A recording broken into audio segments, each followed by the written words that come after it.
తాకట్లో ఉన్న మీ బంగారాన్ని విడిపించి ఆ రోజు ఆన్లైన్ రేటుకి కొంటాం. Sharma gold company. నమస్కారం, వెల్కమ్ టు సుమన్ టీవీ. నేను గీతాంజలి. ప్రస్తుతం మనతో పాటు శ్రీ జగదాంబ త్రిశక్తి పీఠాధిపతులు, ప్రముఖ ఆధ్యాత్మికవేత్త బనారస్ బాబు గురూజీ ఉన్నారు. వారితో మాట్లాడదాం. గురుగారు నమస్కారం అండి. శ్రీమాత్రే నమః. గురుగారు, ఎన్నో ధర్మ సందేహాలు ఉంటాయి, అలాగే కొంతమందికి విచిత్రమైన సందేహాలు కూడా కలుగుతూ ఉంటాయి. అందులో భాగంగా ఎప్పుడైనా సరదాగా కూర్చున్నప్పుడు ఇలా మీలాంటి గురువులు ఎవరైనా వచ్చినప్పుడు అది అప్పటికప్పుడు పుట్టి అడుగుతూ ఉంటాం అనమాట. అలా చిన్నప్పటి నుంచి వినేదే విచిత్రంగా అనిపించేది, అసలు అవి ఎలా ఉంటాయబ్బా అనిపించేది లంక బిందెలు.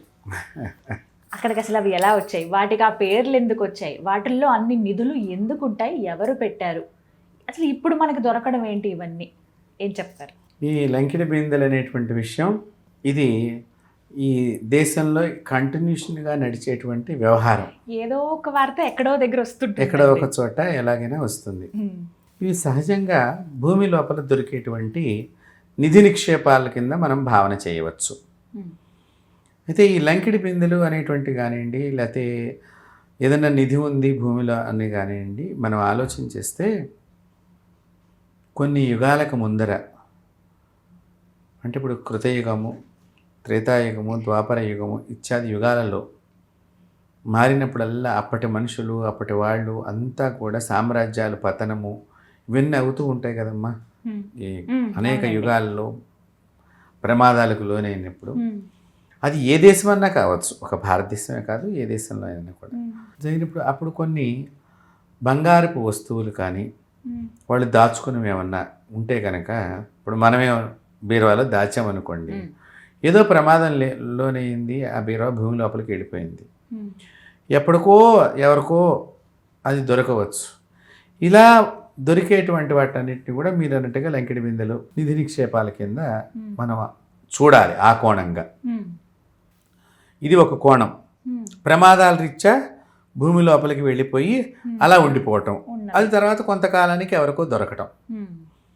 రెండవది, రాజులు కానీ వ్యాపారం చేసేటువంటి సంస్థలు నడిపేటువంటి వారు కానీ, లేదా కొంతమంది ఏదైనా యాత్రలకు వెళ్ళినప్పుడు, అంటే అప్పట్లో ప్రయాణ సౌకర్యాలు ఇప్పుడున్నట్టుగా లేవు కదమ్మా.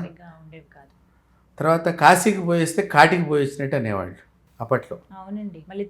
తిరిగి వస్తారో రారో తెలియదు అన్నట్టుగా. సో ఇలాగా వీళ్ళు ప్రయాణం చేసేటప్పుడు ఏం చేసేవాళ్ళంటే, అప్పట్లో మనకి మరచెంబులతో మంచిని తాగేవాళ్ళం. ఇప్పుడు ఏదో ప్లాస్టిక్ డబ్బాలు పెట్టుకుని తాగుతున్నాం, కానీ పూర్వం మరచెంబుల్లో నీళ్లు ఉండేవి మనకి. అంతేకాకుండా మనకి కుండల్లో మంచిని పట్టుకెళ్ళేవాళ్ళం. మీరు బాగా గమనిస్తే దానికి ఒక తాడు కట్టి ఇలా పట్టుకుంటూ ప్రయాణం చేయటం ఇలాంటివి. ఇలాగే ధనం దాచుకునేది కూడా ఈ మరచెంబుల్లోనూ ఈ కుండల్లోనూ దాచేవాళ్ళు ప్రయాణ సందర్భాలలో. ఎందుకంటే చాలామంది దొంగల్ని భ్రమింప చేయటానికి, మరచెంబు అంటే దీనిలో వాటర్ ఉంది కదా, డబ్బులు లేవు కదా అని వాడి దృష్టిని మార్చడానికి ఈ మరచెంబులు కానీ, చిన్న చిన్న బిందెలు, అన్నం దానిలో అట్లాంటివన్నీ పెట్టుకుంటానికి కానీ, మీకు గుడ్డతో మనం ఊరగాయ పచ్చళ్ళు పెట్టినప్పుడు కూడా కొంతమంది పచ్చడి జాడీకి చుడతారు, ముడిలాగా వేస్తారు. ఆ మాదిరిగా మన ప్రయాణంలో మార్గమధ్యంలో ఎవరైనా దొంగలు కానీ ఎవరైనా ప్రమాదం చేసేవాళ్ళు వచ్చినప్పుడు ఇలా కట్టి ఉంటే ఇది అన్నం అని చెప్పి దాని జోలికి వెళ్ళకుండా మన జేబులో ఉన్న 4 రూపాయలు తీసుకుని వెళ్ళిపోతాడు అన్నట్లుగా ప్రయాణంలో అప్పట్లో వాళ్ళు ఇంత టెక్నికల్గా ఆలోచన చేసి జాగ్రత్తలు తీసుకునేవారు.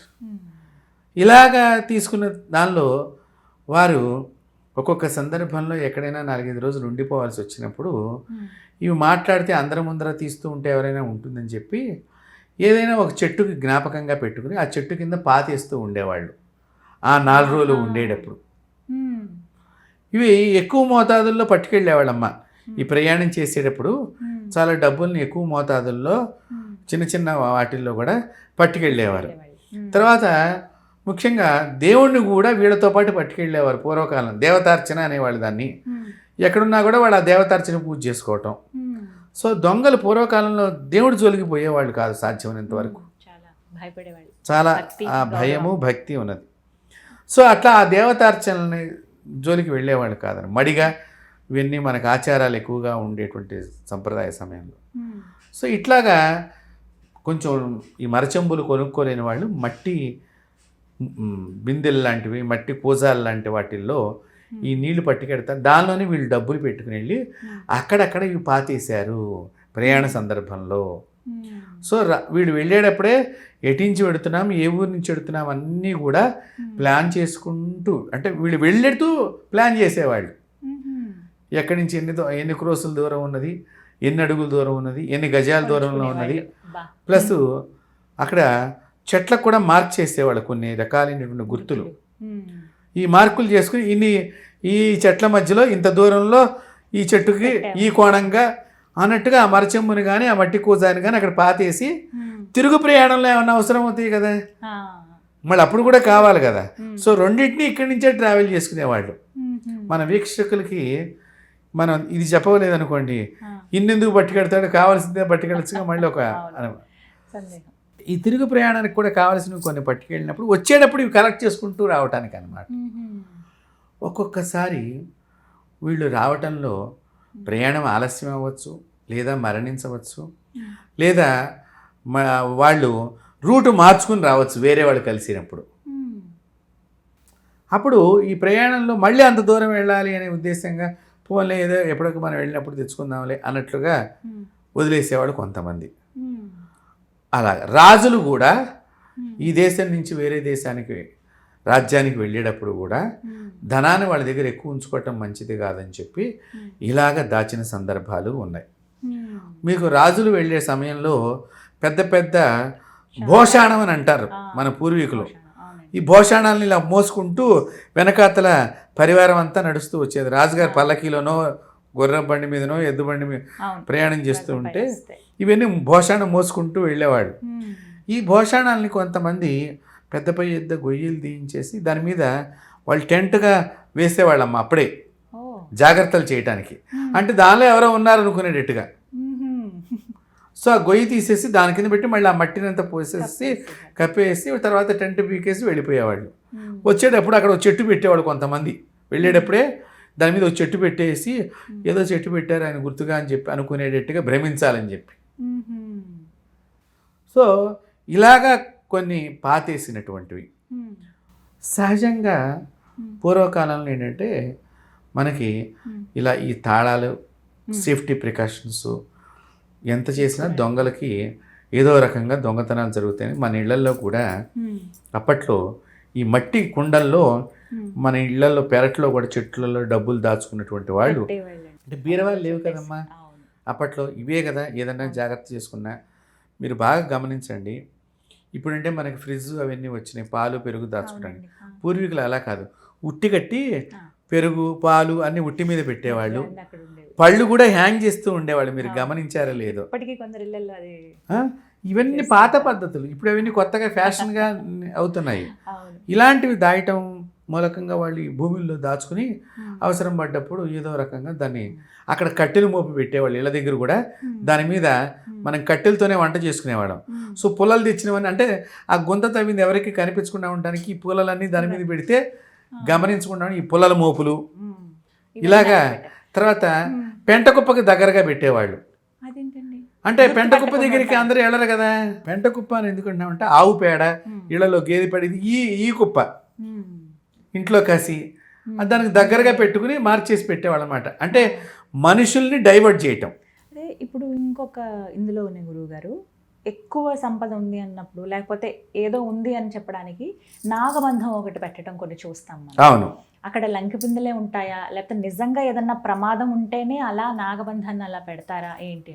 ఉదాహరణకు అందరికీ తెలిసిందే అనంత పద్మనాభ స్వామి. అవునవును, నేలమాళిగలు. అయితే వాటికి కారణం కూడా మీకు చెప్తాను. ఇలాగా ఇవన్నీ దాయిటాలు చిన్న చిన్న మనకు అక్కడక్కడ కొన్ని పొలాల్లో దొరికినాయండి, కొన్ని ఇళ్ళ దగ్గర దొరికినాయి అనడానికి కారణాల్లో ఇవి ఒకటి ముఖ్యంగా ఈ లంకెడి బిందెల విషయంలో. ఇప్పుడు మీరు అన్నట్టుగా పద్మనాభ స్వామి టెంపుల్స్ ఇట్లాంటివన్నీ కూడా పూర్వం రాజులమ్మ దేవతల యొక్క ఆభరణాలన్నీ దాయటం, దేవతలకు బంగారం ఇచ్చేవారు, చేయించేవారు. మళ్ళీ ఎప్పుడైనా పండగ వస్తే కూడా చేయించడానికి ఒక్కొక్క రాజు ఒక్కొక్క టైంలో వారు ఒక గొలుసు ఇచ్చారు, వీరు ఒక గొలుసు ఇచ్చారు మనం చూస్తూ ఉంటాం. అలాగే వీళ్ళ వాళ్ళు వచ్చినప్పుడు కూడా వాళ్ళు ఎవరైనా ఇవ్వాలనుకున్నా కూడా స్వామివారి పేరు మీద కొంత బంగారం దాచేవారు. ఓకే. ఈ దాయటాన్ని ముఖ్యంగా వీళ్ళు ఇప్పుడు మీరు అన్నట్టుగా నాగబంధం, ఈ నాగబంధం అనేటువంటి ఒక ప్రక్రియ ఉన్నది. అదొక ప్రక్రియ మత్సంగా ఇప్పుడు మీకేదో మనం టీవీలో చూపించినట్టుగానో అట్లా ఉండదు. ఇదంతా కూడా మంత్రబంధనాలతో ఉంటుంది, పూర్తిగా మంత్రబంధనతో ఉంటుంది. ఆ ప్రదేశంలోకి వెళ్ళంగానే మనకు ఒక కరెంట్ షాక్ కొట్టినట్టుగా అవుతుందమ్మా. అంటే బంధాల్లో కూడా రకరకాలు ఉన్నాయి. ఇప్పుడు ఇప్పటికీ ఉన్నాయి, వేసేవాళ్ళు కొంతమంది బతికే ఉన్నారు కూడా. ఇలాంటి బంధనాలు వేసేవాళ్ళు కట్లు అంటాం వీటిని తెలుగులో, కట్లు. ఒక ధనానికే కదమ్మా, దేవుడికి కూడా కట్లు వేసేవాళ్ళు ఉన్నారు. కొన్ని దేవాలయాలు కళగా ఉండవు. విగ్రహం చూస్తే పెద్దగా ఉంటుంది, దేవస్థానం చూస్తే పెద్దగా ఉంటుంది, కళగా ఉండవు. వీరి కట్లు వేస్తారు. దేవుడు అంటే దేవుడిని మాట్లాడనివ్వకుండా, దేవుడు వరాలు ఇవ్వకుండా, అంటే వీడికి పేరు వస్తోంది ఇలా కట్లు వేసేవాళ్ళు కూడా ఉన్నారమ్మా. ఈ తెలంగాణ ప్రాంతంలో ఈ కట్లు వేసేవాళ్ళు కొంతమంది ఉంటాం, నేను గమనించాను. ఇలాంటి వాళ్ళు ఉన్నారు. అలాగే ఆంధ్ర ప్రాంతానికి వెళితే ఒంగోలు ప్రాంతంలో ఈ మంత్రగాళ్ళు ఎక్కువ మంది ఉన్నారు. మళ్ళీ విజయనగరంలో కూడా ఉన్నారు, గోదావరి జిల్లాలో కూడా అక్కడక్కడ ఉన్నారు ఈ మంత్రబంధనం వేసేటువంటి వాళ్ళు. వీళ్ళు మనకి కేరళ రాష్ట్రంలో కూడా ఈ మంత్రబంధనం వేసేవాళ్ళు, తమిళనాడులో కూడా ఉన్నారు, ప్రతి చోట ఉన్నారు. వారి వారి సంప్రదాయంలో వారి వారి బంధనాలు వేయటానికి. ఇది ఏదైనా కానీ దేవతా విద్య ఈ బంధనం అనేటువంటిది. ఈ బంధనం వేయటం మూలకంగా ఇప్పుడు ఇది ఎట్లా ఉన్నది అంటే మీకు అర్థం అవటానికి, ముందర యుగాల్లో ఎక్కడ జరిగింది ఇలాంటి బంధనం అంటే పద్మవ్యూహం చూడండి, అభిమన్యుడు పద్మవ్యూహం. అది కూడా ఒక రకమైన బంధనం. లోపలికి వచ్చిన మనిషిని బయటికి పోనివ్వకుండా లోపలనే చంపేశామనేది అదొక బంధనం. సో ఆ మాదిరిగా ఇప్పుడు మొన్న మనం యుద్ధం చేసాం పాకిస్తాన్ మీద. మన దగ్గర ఎన్నో రకాలైనటువంటి గొప్ప గొప్ప ఆయుధాలు, దాన్ని రిజెక్ట్ చేసి అవతల వాడు బాంబు వేస్తే ఇక్కడి నుంచి అది కనిపెట్టి దాన్ని రిజెక్ట్ చేసి ఇక్కడి నుంచి ఒక బాంబుని దాని మీదకి పంపించడము, ఇది కూడా ఒక బంధనమేగా. సో బంధనం లేదని అనే వాళ్ళకి నేను చెప్తున్నా సైంటిఫిక్గా, ఈ దేశం మీద యుద్ధం జరిగేటప్పుడు ఒక్కొక్క దేశం వాళ్ళు ఆ బాంబులు ఇక్కడ పడకుండా ఆ మధ్యలోనే ఆకాశంలోనే వాటిని పగలు కొట్టేటట్టుగా ఈ దేశం మీదకి రాకుండా, మరి అది బంధనమే కదా. కాబట్టి ఈ బంధనం అంటే ఇట్లాంటి వాటిని బంధనాలని అంటాం. సో ఇప్పుడు సైన్స్ ఏమో ఈ విధంగా చూపిస్తోంది, మంత్ర ప్రకారంగా కట్లు వేయటము, బంధనాలు అనేటువంటిది దానికి ఒక పెద్ద ప్రాసెస్ ఉంది. ఎక్కువ సంపదను దాచినప్పుడు ఇలా నాగబంధం వేసేవారు. ఈ నాగబంధనాన్ని వాళ్ళు ఎలా తీయాలి, తీసే విధానం కూడా వాళ్ళకి తెలుసు. బంధనం వేయటమే కాదమ్మా, తీసే విధానం. ఇప్పుడు చూడండి, మీకు దేవతా ప్రతిష్టల దగ్గర కానివ్వండి, ఏదైనా ఒక యజ్ఞం చేసినప్పుడు కానివ్వండి, మీరు కంకణానికి పూజ చేయిస్తారు. మీరు దీక్షా కంకణం అని అంటాం. ఈ దీక్ష చేతికి కడతారు. ఈ ఎన్ని రోజులు యాగం జరుగుతోంది ఈ కంకణం తీయొద్దని అంటారు. అంటే ఇది నిన్ను రక్షించేటువంటి కంకణం. తర్వాత కంకణం తీసేటప్పుడు కలశ ఉద్వాసన అయిన తర్వాత ఈ కంకణానికి మంత్రం చెప్పి విసర్జన మంత్రం, అప్పుడు దాన్ని తీస్తున్నారు. మీరు బాగా గమనించుకోండి. సో దానికి వేయటం ఎలా ఉన్నదో తీయటం కూడా అలాగే ఉంటుంది. వారు దానిలో సిద్ధహస్తులు అయితేనే ఇట్లాంటి ప్రయోగాలు చేయటం ఉంటుంది. కొంతమంది వెయ్యగలరు, మళ్ళీ తీయలేరు. అది తీయలేరు అంటారండి, అలా కూడా ఉంటుంది. అంటే ఇప్పుడు జనరేషన్లో చాలా మార్పులు వచ్చినాయి, మనం చూస్తున్నాము. మీకున్న బలం మీ పిల్లలకు లేదు, మీ పిల్లలకు ఉన్న బలం మీ వాళ్ళకి లేదు. మీకంటే మీ అమ్మగారు బలంగా ఉండేవారు, మీ అమ్మగారి కంటే మీ అమ్మమ్మ గారు బలంగా ఉండేవారు. అంటే ఏంటి, శారీరకంగానే మనిషిలో ఇంత వ్యత్యాసం ఉందంటే మెదడు తెలివితేటల్లో వాళ్ళు మాకు చిన్నప్పుడు చదువుకునేటప్పుడు ఎక్కాలు అప్పచెప్పండి అంటే పైనుంచి కిందకి, కింద నుంచి పైకి ఎక్కాలు అప్పచెప్పించేవాళ్ళు. అంటే అలా గుర్తుపెట్టుకుంటాం. ఇప్పుడు వేద పాఠశాలలో చూడండి, వాళ్ళు 8 ఏళ్ళు చదువుతారు అక్కడ వేద పాఠశాలలో, లేకపోతే 2.5 సంవత్సరాలు చదివే కోర్సు ఒకటి ఉన్నది. ఆ 2.5 సంవత్సరాలు చదివింది జీవితాంతం వాళ్ళకి గుర్తుంటుంది.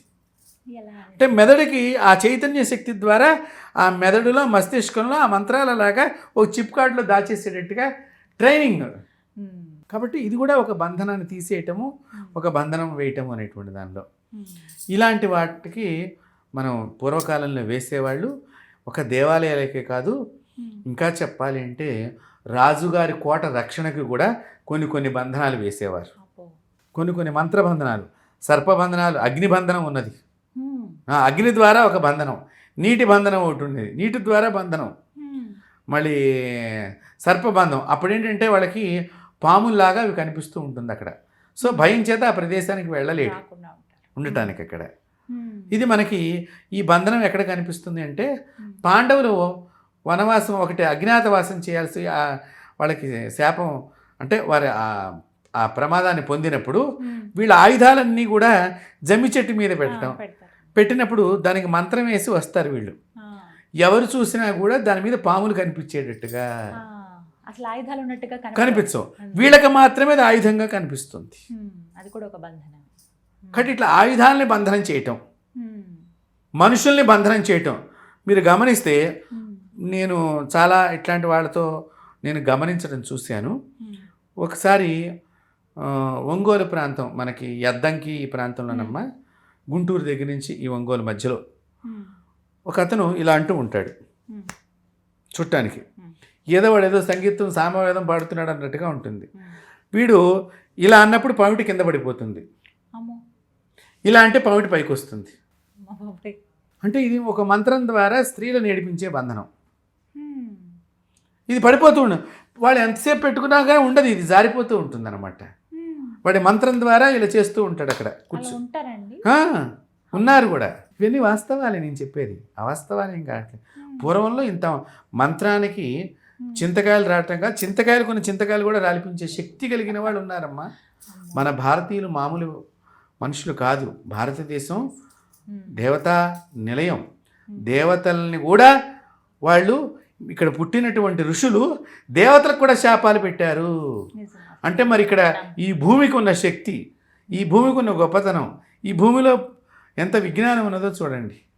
అదే దేవుణ్ణి ప్రార్థన చేసి ఆ దేవుడి దగ్గర నుంచే శక్తి తీసుకుని వీళ్ళకి ఇబ్బంది అయినా లేదా లోక కళ్యాణం గురించో శాపాలు పెట్టినటువంటి ఋషులు మన దగ్గర ఉన్నారు. దేవతల్ని ఆడిచ్చినటువంటి వాళ్ళు ఒక ఋషులే కదమ్మా, దేవతల్ని ఆడవాళ్ళు కూడా ఆడిచ్చారు అప్పట్లో.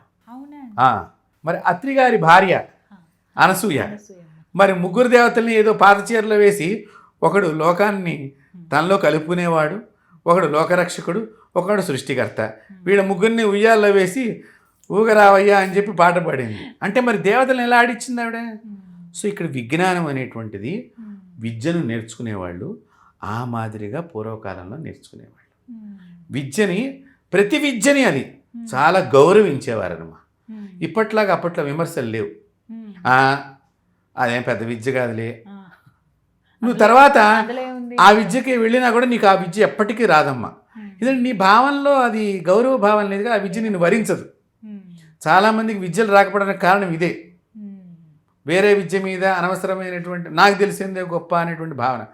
అందుకని భారతీయులు ఎప్పుడు కూడా ప్రతి దాన్ని కూడా చెప్తుంటే వినేవాళ్ళు ముందర. విని దీనిలో ఎంతవరకు కరెక్ట్ ఉన్నది అని తెలుసుకునేవాళ్ళు అప్పట్లో వాళ్ళు. ఇప్పుడు మనకి వినే ఓపిక లేదు. మాట్లాడితే ఒక లాజిక్ కోటి, ఇది సైన్స్లో లేదు కాబట్టి లేదు. కాబట్టి ఇట్లాగా ఈ బంధనాలు వేసేటువంటి వాళ్ళు ఉన్నారు. తర్వాత అమ్మ ఇంకా చెప్తున్నా నేను, కొన్ని మంత్రబంధనాలు ఉన్నాయి మగవారికి. అంటే ఇప్పుడు మీరు స్త్రీ కాబట్టి నేను వారి యొక్క బొడ్డు కింద భాగం జారిపోయేటట్టుగా చేసే బంధనం ఒకటి ఉన్నది. ఎందుకంటే మీ ముందర నేను ఎక్కువ ప్రస్తావన చేయకూడదు కాబట్టి ఆ నరాలు కిందకి జారిపోతాయి. అలాంటి మంత్రాలు కూడా ఉన్నాయి శత్రువు మీద. అంతేకాకుండా ఒక రాయిని తీసుకుని మంత్రించి, ఒక రాయిని, ఇది ఎట్లా ఉండాలి, మన రోడ్డు మీద చిప్స్ లాంటి రాళ్ళు ఉన్నాయి కదమ్మా, దాన్ని కొంచెం పెద్ద సైజు ఉండాలి, కంకర, పెద్ద కంకర, దాన్ని తీసుకుని మంచిగా కడిగేసేయాలి. కడిగేసి దానికి ఏదో ఒక పూజ ఒక విధానం ఉన్నది. దాన్ని మంత్రించి మన శత్రువు ఇంటి మీద వేసి వచ్చామనుకోండి, ఇక వాడు పిచ్చోడైపోతాడు ఇంట్లో ఉన్నవాడు. ఇలాంటి బంధనాలు చాలా ఉన్నాయి. బాబోయ్, వింటేనే భయం వేస్తుందండి, ఇన్ని రకాలుగా ఉన్నాయి. ఈ మధ్య కాలంలో మనకి ఈ అనంత పద్మనాభ స్వామి కేరళ విషయం తెలిసేసరికి నాగబంధనాలు అవి ఇవి అని మన పూరి జగన్నాథంలో కూడా స్వామివారి రత్నాభరణాల విషయంలో కూడా బంధనాలు ఉన్నాయి అని చెప్పంటే, కారణం ఎందుకు తీయొద్దన్నారు అంటే వాటికి ఒక్కొక్కసారి బంధనం వేసేటప్పుడమ్మా అక్కడ ఉన్నటువంటి వారు సముద్రానికి ఇక్కడ ఉండేదానికి బంధనం కూడా పెడతారు. ఓ అప్పుడు ప్రమాదం సముద్రం దగ్గర నుంచి ఇక్కడికి వచ్చేస్తుంది, వస్తుంది, ఉప్పెనలాగా ముంచేస్తుంది. ముంచేస్తుంది ప్రమాదం. పద్మనాభ స్వామి వారి కూడా ఇలాగే చెప్పారండి. కాబట్టి మంత్రబంధనాల్లో రకరకాలు ఉంటాయి, మనకు తెలీదు. మనం ప్రతిదాన్ని వెళ్ళి కలుగుతూ ఉంటాం, ఇది బాగాల అందు ప్రతి దానిలోనూ నేను చెక్ చేస్తా, నాకు తెలుసు. నిజమా కాదా అని దయచేసి నేను వీక్షకులు కూడా చెప్తున్నాను, ఇప్పుడు చెప్పానని చెప్పి ఇన్ని రకాలుగా ఉన్నాయని మళ్ళీ దీని గురించి నెట్లో సెర్చ్ చేస్తారు. గురువు అనుగ్రహం లేకుండా ఏ బంధనాల్ని పరీక్ష చేయకూడదు, ఏ బంధనాల్ని ఎప్పుడూ కూడా వాడకూడదు. ఇలాంటి బంధనాలు చాలా ఉన్నాయి. అలాగే అడవిలోంచి ఒక చెట్టు వేరు తీసుకొస్తే దాంతో ఒక బంధనం. ఇక వాళ్ళు రోడ్లు వచ్చుకుని తిరుగుతూ ఉంటారు, ఇంటికి రారు పెద్దగా. ఇప్పుడు తప్పిపోయారు అని అంటూ ఉంటాం కదమ్మా, ఈ తప్పిపోవటంలో కారణాలు కూడా ఇవే. మీరు బాగా గుర్తుపెట్టుకోండి, చిన్న పిల్ల అంటే ఒక సంవత్సరం పిల్లో 2 సంవత్సరం పిల్లో అంటే మనం వదలం కదమ్మా, తల్లిదండ్రులు వదలరుగా, పిల్లల్ని చూసుకుంటూ ఉంటారుగా, మరి వాళ్ళు ఎలా తప్పిపోతున్నారు? ఇట్లాంటి టెక్నికల్గా బంధనాల ద్వారా వాళ్ళని తప్పించేసేటట్టుగా వీళ్ళు సోయి లేకుండా ఇలా ఉంటారనమాట. ఉన్నాక అలా చూస్తూ ఉంటే కింద నుంచి ఏం వెళ్ళిపోయిందో తెలియదు మనకి. అదేదో సినిమాలో ఒక దేశం గురించి ఒక హీరోకి ఒక కామెడీ యాక్టర్ చెప్తూ ఉంటే సూట్ కేసు మాయమైపోయింది, కాబట్టి ఇలా జారిపోతూ ఉంటాయి. కాబట్టి మనం ఏది చూసుకున్నా కూడా మంత్రానికి శక్తి ఉన్నది. నేను వీక్షకులందరికీ చెప్తున్నాను మీ ముఖం ద్వారా, మంత్రానికి శక్తి ఉన్నది. మంత్రం ఎక్కడి నుంచి వచ్చింది? దేవుడి దగ్గర నుంచి వచ్చింది. కాబట్టి భగవంతుణ్ణి విశ్వసించండి, విశ్వసించే దానిలో అనుమానం పెట్టుకోవద్దు. విశ్వసించకపోయినా పర్వాలా, విశ్వసించే దానిలో ఉన్నాడో లేడో అన్నట్టుగా చేయొద్దు. పరిపూర్ణంగా దేవుడు ఉన్నాడు, మిమ్మల్ని కాపాడుతాడు, మమ్మల్ని కాపాడుతాడు, మన అందరినీ కాపాడుతాడు. ఇది మనం తెలుసుకోవాలి ఇక్కడ. అంటే ఈ లంకిడి బిందెలకు కూడా పూర్వకాలం కొంతమంది చిన్న చిన్న చిట్కాల్లాగా వాళ్ళు వేసేవారు. అవి కొద్ది రోజుల పాటే ఉంటాయి ఆ బంధనాలన్నీ కూడా. అందుకని కొంతమంది ఎక్కడన్నా పొలం తవ్వినా, దేవాలయాల దగ్గరికి వెళ్ళినా ఏదో దొరికినాయండి అని అంటారు. అంతెందుకమ్మా, మన హైదరాబాద్లో కూడా చాలా చోట్ల తవ్వకాలు దొరుకుతాయి, వెళ్ళి చూస్తే మనకు కనిపిస్తాయి. ఒక్కొక్కసారి ఇవి వాటంతటికి అవి రావాలని కోరుకుంటాయి, ఒక్కొక్కసారి రావమ్మా ఇవి.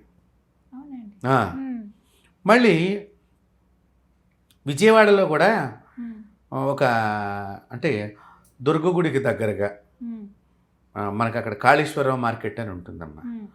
అక్కడ ఒకసారి ఒకరికి లంకిడి బిందెలు దొరికినాయిట. కానీ అవి ఎలా దొరికినాయి ఈ లంకిడి బిందెలు అంటే, ఎవరో ఒక సిద్ధాంతి గారు వచ్చి వారికి ఇక్కడ మీకు లంకిడి బిందెలు ఉన్నాయి అంటేను తీయండి, మీకు ఎంత డబ్బులు కావాలని ఇస్తాను. మరి తీయబోతుంటే అది బలి కోరింది, నాకు బలిస్తే కానీ రానంది. ఆ విషయాన్ని ఈ ఇంటి యజమానికి చెప్పి వెళ్ళిపోయాడు ఆయన. వెళ్ళిపోయిన తర్వాత అక్కడ వీడు ఆలోచన మొదలెట్టాడు, ఎట్లాగైనా నేను దీన్ని తెచ్చుకోవాలి, ఎవరిని బలి ఇవ్వాలి, బయట వాళ్ళని తెచ్చిస్తే నేను బయటపడిపోతానేమో అనుకుని ఏం చేసేట, ఇది ఇక నా ఇంట్లో వాళ్ళని బలి ఇవ్వాలి అని చెప్పి పెళ్ళాం కడుపుతూ ఉందమ్మా. పెళ్ళాం కడుపుతూ ఉంటే ఎక్కడైతే లంకిడి బిందెలు ఉన్నాయో ఆ ప్రదేశానికి పెళ్ళాన్ని తీసుకెళ్ళి అదేదో అట్లా చూడని చెప్పి ఆ చెయ్యి ఎట్లా పెట్టి ఒక తన్ను ఈమె అటు తిరగంగానే ఈమె నడుము మీద ఒక తన్ను తంతే వెంటనే బొక్కబొర్లా పడిపోయి ఆమె చచ్చిపోయింది. ఆ చచ్చిపోయిన దానికి ఆయన అక్కడ ఒక గుడి కట్టాడు, 6 లంకిడి బిందెలు దొరికినాయి. ఇప్పుడు చెప్పండి, అంటే మనిషికి ఆ డబ్బును చూడంగానే ఆ లోపల తన మన అనేది ఉండదు. అలా ఎందుకు కోరుకుందండి బలి? అది కూడా బంధనం వేసిందేనా? అంటేనమ్మా, కొన్ని బలవంతంగా లాగుతాంగా. ఇప్పుడు యుద్ధం చేస్తున్నాము, నీ బలం ఎంతో తెలుసుకోకుండా నేను యుద్ధంలో రంగంలో మొదలైతే నేనే పోతాగా. ఒకటి కొన్ని సందర్భాల్లో అవి చెప్తూ ఉంటాయి, రావు అన్నమాట. తాళ్ళేసి లాగిన, మీరు ప్రొక్రియలు పెట్టి లాగిన రావు. ఒక్కొక్కసారి ఆ లాగుతున్న సందర్భంలో పాము వచ్చి ఎదురుగుండా నిలబడ్డవి కూడా మీకు కొన్ని వీడియోలు కూడా సర్క్యులేట్ మీరు చూసే ఉండవచ్చు. ఇలా కూడా అడ్డుపడుతూ ఉంటాయి. అంటే అది రావద్దని అంటోంది. కాబట్టి అక్కడ ఏం చేయాలి? ఒకవేళ మనం మీ స్థలంలో ఉన్నది మీరు తీసుకోవాలి, ఏం చెయ్యాలి? తర్వాత ఇక్కడ ఇలాంటి ప్రదేశాల్లో యక్షిణీ బంధనం అని ఒకటి ఉంటుందమ్మా. ఈ యక్షిణీలన్నీ కూడా బలి కోరుతూ ఉంటాయి. ఇవి చాలామందికి తెలియవు. మేమేదో తీగలము, మేము సమర్థులము, మాకు ఇలా 2 నిమ్మకాయలు అలా 2 కొబ్బరికాయలు కొట్టేస్తే తీసేస్తాము అనేటువంటి వాళ్ళు చాలామంది ఈ సమాజంలో ఉన్నారు. దయచేసి నేను ఈ విషయం చెప్తున్నాను, శాస్త్ర పరిజ్ఞానం లేకుండా ఇట్లాంటి ప్రయోగాలకి జనాలు ఆశపడి వారి డబ్బుని, ధనాన్ని, సమయాన్ని అనవసరంగా పాడు చేసుకుని లేనిపోని కొత్త చికాకులు తెచ్చుకుంటారు. అందుకని నేను ఈ విషయాన్ని మీ ముందర అంటే చైతన్యవంతులను చేయాలి మనం, జనాలను చైతన్యవంతులు చేయకపోతే అనవసరంగా ఇలాంటి వాటికి చాలామంది తిరుగుతున్నారు. లక్షలు ఖర్చు పెట్టిన వాళ్ళు ఉన్నారమ్మా. 1,000 మంది మా దగ్గర కూడా వచ్చి అడిగిన వాళ్ళు ఉన్నారు. కాబట్టి ఇలాగా యక్షిణీ దేవతలు ఉంటారు. పెద్ద పెద్ద వృక్షాల మీద ఈ యక్షిణీ దేవత ఆవహించి ఉంటుందన్నమాట. అప్పుడు ఆ యక్షిణీ దేవత అక్కడ ఉన్నప్పుడు వీళ్ళని అది తీనివ్వదు. తర్వాత ఈ నిధుల దగ్గరమ్మా మనం తీస్తున్న సందర్భంలో తీయాలనుకున్నప్పుడు రాత్రిపూట అక్కడ ఒక ఆడమనిషి సంచారం చేస్తూ ఉంటుంది తీనివ్వకుండా అడ్డుపట్టడానికి. అట్లాంటప్పుడు కూడా బలి ఇవ్వడానికి చాలామంది ప్రయత్నం చేస్తూ ఉంటారు. ఒక్కొక్కసారి తీయడానికి రాయనప్పుడు ముఖ్యంగానమ్మా ఇలాంటి ప్రయోగాలు చేసేటప్పుడు మీరు గోవు కనుక మీ ఇంటి దగ్గర కానీ లేకపోతే ఆ ప్రదేశంలో కానీ ఉంటే గోవు మీరు చేస్తున్న పని తప్పైతే కనుక అది ఇట్లా గుంజుకుని అవసరమైతే మీ దగ్గరికి వచ్చి పొడవటానికి కూడా ప్రయత్నం చేస్తుంది, చేయనివ్వకుండా. గోవుకి అక్కడ ఏ దుష్టశక్తి ఉందని పసిగట్టే లక్షణం ఎక్కువ ఉన్నది. గోమాత అంటే అంత గొప్పదమ్మా. అందుకని అలా గోవులు చచ్చిపోతూ ఉంటాయి యజమాని బతకాలి అనే కాంక్షతో. కాబట్టి ఇలాంటివి కూడా ఈ బంధనాలు, ఈ నిధులు, నిక్షేపాలు, ఈ లంకెడి బిందెలు, లేకపోతే ఇలా మీరు చెప్పినట్టుగా అనంత పద్మనాభ స్వామి గదులు విషయం కానివ్వండి, ఒరిస్సాలో పూరి జగన్నాథుడికి సంబంధించినటువంటి గదుల్లో కానివ్వండి, ఎవరు పడితే వారు ఇప్పుడు ఏమైపోయిందంటే ప్రతి ఒక్కరికి ఒక క్యూరియాసిటీ మూలకంగా ప్రతి దాన్ని చూడటం, ప్రతి దాని గురించి సెర్చ్ చేయటం, సంబంధం లేకపోయినా అనవసరమైన ప్రతిదీ తెలుసుకో. దీంతో ఏమవుతుంది? చూసిన వాడు ఊరుకుంటుందా? బుద్ధి ఏదో ఒకటి చేయాలి. అప్పట్లో ఇక్కడ తపస్సు చేసినటువంటి మహా మంత్రవేత్తలు ఎన్ని అడుగుల్లో ఉంది, ఎక్కడ ఉన్నది, అది ఏమిటి, బంగారమా, వెండా, లేకపోతే ఊరికి చెంబు వచ్చి గాల్లో వరదలకు వచ్చి కొట్టుకొచ్చిందా అనేది కూడా చెప్పగలిగేవాళ్ళు. ఇప్పుడు మీరు గమనించారు లేదో, ఫారినర్స్ స్కానర్స్ కనిపెట్టారు. ఈ స్కానర్ పెడుతుంటే కుయ్ కుయ్ కుయ్ కుయ్ కుయ్ అనేది సౌండ్ వస్తూ ఉంటుంది. ఇగో ఉంది అని తగ్గుతాడు, చివరికి ఏదో ఇనప బయటపడుతుంది. కాబట్టి ఇదొకటి. తర్వాత ఈ దేవాలయాలు మనకి వరదలు వచ్చి ఉప్పెన్లు వచ్చి భూమి లోపలికి వెళ్ళిపోయినప్పుడు ఆ మట్టి మేట వేసినప్పుడు ఈ శిఖరం ఉంటుంది కదమ్మా, గోపురం పైన కలశం ఉంటుంది. ఈ కలశం కూడా భూమిలోనే ఉంటుంది. వీడు స్కానింగ్ చేసినప్పుడు అది కూడా కుయ్ కుయ్ అనేది, ఇది ఎందుకంటే ఇతడితో సంబంధమైన మెటీరియల్ కదా, ఇంకేముంది నీది ఉందని చెప్తారు. వాడు కంటికి కొంతమంది కనిపిస్తాయి ఈ మంత్ర ప్రభావం చేత. అయితే నన్ను చాలామంది కాంటాక్ట్ అవ్వటం జరిగింది. ఇలాంటి బాధలు పడేవాళ్ళు, రెండోది మేము తీస్తాం నిధి అని వాళ్ళకి దొరక్క వాళ్ళ అవస్థలు పడ్డవాళ్ళు. ఇది ఒక హిందువులే కాదమ్మా, ముస్లిమ్స్లో కూడా చాలా ఇలాంటివి తీసేవాళ్ళు ఉన్నారు. వాళ్ళలో కూడా విద్వత్తు ఉన్నదమ్మా, వాళ్ళు కూడా ఇట్లాంటివి చేయగలరు కూడా. కాబట్టి వాళ్ళకి సమస్య వచ్చినప్పుడు, తీవ్రమైన సమస్యలు వచ్చి బాధపడుతున్నప్పుడు మమ్మల్ని కాపాడండి గురువు గారిని నన్ను కాంటాక్ట్ అయిన వాళ్ళు కొంతమంది ఉన్నారు. ఇప్పుడు అమ్మవారిది ఏదో మంత్రించిన కుంకుమ ఇస్తే వాళ్ళకి ఆ సమస్యలు నేను చెప్తాను, ఇది మీరు అట్లాంటి వాటి జోలికి వెళ్ళమాకండి అని నేను చాలా సందర్భాలు చెప్పాను. ఒక్కొక్కసారి భూమి పైనే కనిపిస్తూ ఉంటుంది కానీ మనిషి తీయలేడు. మీకు ఇప్పుడు ఇదే భూమి లెవెల్ అనుకోండి, మీకు ఎదురుగుండా బింది సగం పైకి వచ్చి ఉంటుంది కానీ ఇప్పటిదాకా తీయని వాళ్ళు చాలామంది ఉన్నారు, నేను చూసి వచ్చాను. ఖచ్చితంగా అందులో నిధులు ఉంటాయండి. ఉంటాయమ్మా. ఎందుకంటే ఇట్లా నిధులు దొరికినటువంటి వాళ్ళు కూడా కొంతమంది ఉన్నారు. మీకు దాని మీద పాత రూపాయి బిళ్ళలు అయితే అప్పట్లో ఉండేటువంటి సింబల్స్ అన్నీ కూడా మనకు కనిపిస్తూ ఉంటాయి. అయితే ఈ నిధి నిక్షేపాల జోలికి వెళ్ళినప్పుడు చాలా జాగ్రత్తగా ఉండాలి. ఇంట్లో మనుషులకు అనారోగ్యాలు వస్తాయి, చనిపోవటాలు కూడా జరగవచ్చు. అది ఏమిటో తెలియకుండా సరైనటువంటి వారిని సంప్రదించకుండా మనం ఇట్లాంటి వాటి జోలికి వెళ్లకుండా ఉండటం చాలా ముఖ్యం. కాబట్టి నిధులు మంత్రబంధనాలు అంటే ఈ విధంగా చాలా ఉంటాయి. చక్కగా వివరించారు గురుగారు. ధన్యవాదాలండి. అమ్మవారి ఆశీస్సు.